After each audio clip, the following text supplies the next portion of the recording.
Hello everyone, welcome back. I hope everyone is okay.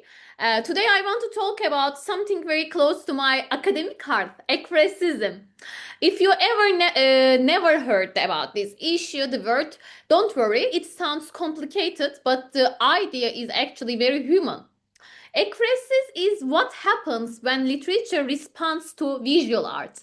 When a poem describes a painting, when a novel lingers over a sculpture, when words try to translate an image, that is ekphrasis. But it's more than just description. It is an interpretation, it is dialogue, it is tension between what we see and what we say. So, where does the term come from? Let's talk about it. The word ekphrasis comes from ancient Greek rhetoric. Originally, it meant a vivid description, something so detailed that it brings the object before your eyes.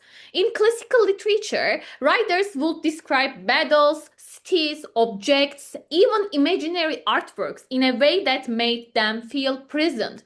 But in modern literary studies, ekphrasis usually refers to the verbal representation of visual art. In other words, when literature looks at painting, when language tries to hold an image. So why does ekphrasis matter? For me, ekphrasis is fascinating because it reveals the limits of the language, right? Can words ever fully capture an image or do they transform it? When a poet writes about painting, they are not simply copying it. They are interpreting it, reframing it, sometimes even challenging it. Ekphrasis shows us that art is never silent. Even a painting can generate a narrative. Even a still image can create movement through the language. Even this tension between stillness and motion, silence and speech is what makes ekphrasis so rich. Ekphrasis has been central to my own academic work. During my graduate years, I became deeply interested in the relationship between poetry and painting. And my master thesis is about ekphrasis. I analyzed William Carlos Williams' poems and the Peter Bruegel's paintings together.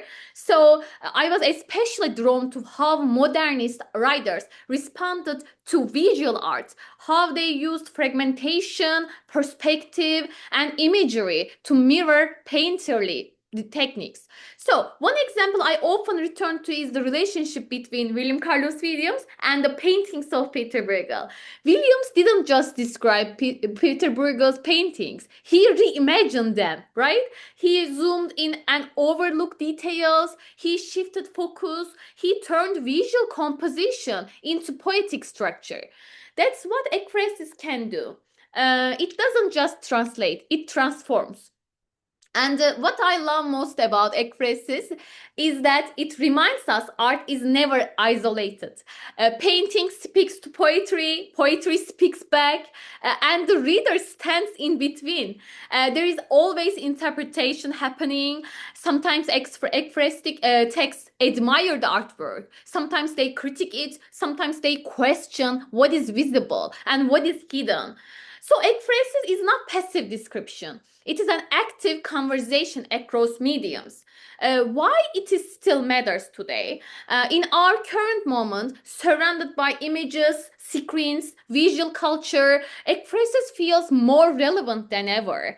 We are constantly translating images into language. We caption, we interpret, we narrate visuals every day. So ekphrasis is not just an old literary device. It is a way of thinking about how meaning moves between forms. It asks what happens when one art enters another?